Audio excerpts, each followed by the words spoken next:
আসসালামু আলাইকুম আবারো হাজির হয়ে গেলাম আরেকটি নতুন রেসিপি নিয়ে। আজকে তৈরি করে দেখাবো মুচমুচে আলুর পাকোড়া।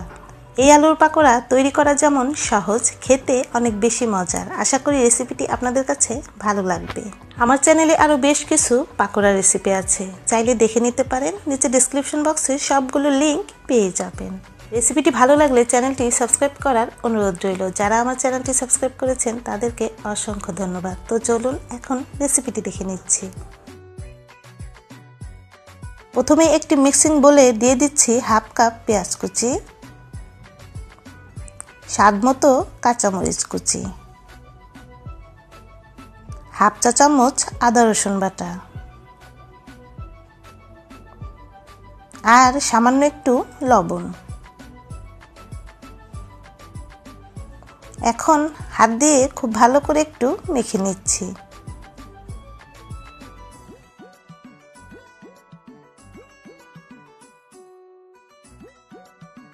এখন দিয়ে দিচ্ছি ধনিয়া পাতা কুচি, আলতো করে একটু মেখে নিচ্ছি।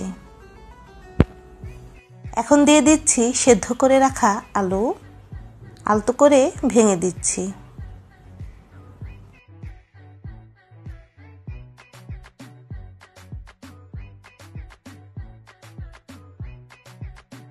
এখন আলতো করে মেখে নিচ্ছি। আলুগুলো কিন্তু একেবারে ভর্তা করা যাবে না। স্ক্রিনে দেখেই বুঝতে পারছেন এইরকম ছোট ছোট টুকরোর মতো থাকবে। এখন দিয়ে দিচ্ছি 1 টেবিল চামচ টমেটো সস। এতে করে পাকোড়ার টেস্ট আরো বেশি বেড়ে যাবে, তবে আপনারা চাইলে স্কিপ করতে পারেন। দিয়ে দিচ্ছি হাফ চা চামচ গোলমরিচের গুঁড়ো।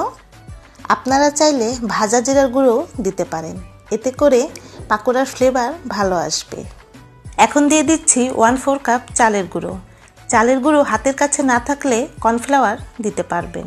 চালের গুঁড়ো অথবা কর্নফ্লাওয়ার দেওয়ার কারণে পাকোড়াগুলো অনেক ক্রিস্পি হবে। এখন দিয়ে দিচ্ছি বেসন। এখানে আমি হাফ কাপ বেসন দিচ্ছি। দিয়ে দিচ্ছি হাফ চা চামচ বেকিং পাউডার। দিয়ে দিচ্ছি স্বাদমতো লবণ। যেহেতু আগেই লবণ দিয়ে মেখে নিয়েছি, তাই এই পর্যায়ে লবণের পরিমাণটা একটু বুঝে দিতে হবে। এখন আলতো করে মেখে নিচ্ছি। অবশ্যই এইভাবে আলতো করে মেখে নিতে হবে। বেশি চেপে চেপে মেখে নিলে আলুগুলো ভর্তা হয়ে যাবে। এখন 2 টেবিল চামচ পানি দিয়ে আবারও আলতো করে মেখে নিচ্ছি।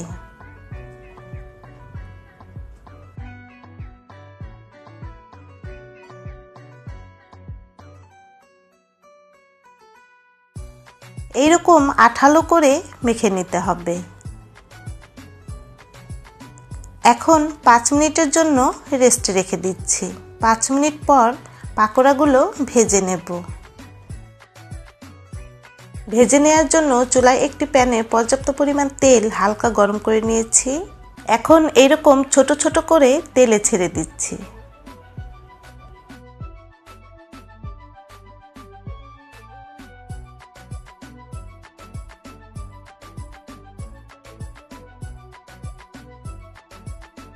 এখন চুলার আঁচ মিডিয়াম করে ভেজে নিচ্ছি।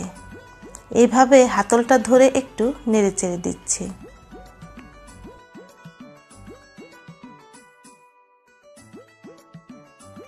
একটা পাশ সোনালী কালার হয়ে আসলে উল্টিয়ে দিচ্ছি। এভাবেই আমি উল্টিয়ে পাল্টিয়ে পাকোড়াগুলো ভেজে তেল থেকে তুলে নিচ্ছি।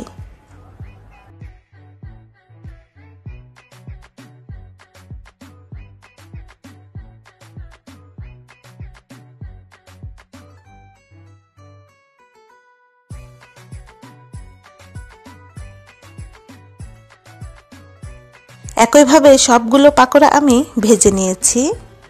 প্রিয় দর্শক, আশা করি রেসিপিটি ভালো লেগেছে। আবারও বলছি, ভালো লাগলে চ্যানেলটি সাবস্ক্রাইব করে পাশের বেল বাটনটি বাজিয়ে রাখবেন। আর হ্যাঁ, ভিডিওতে একটি লাইক দিতে কিন্তু একদমই ভুলবেন না। সবাই অনেক অনেক বেশি ভালো থাকবেন। ইনশাল্লাহ আবারও ফিরে আসবো নতুন কোনো রেসিপি নিয়ে। আল্লাহ হাফেজ।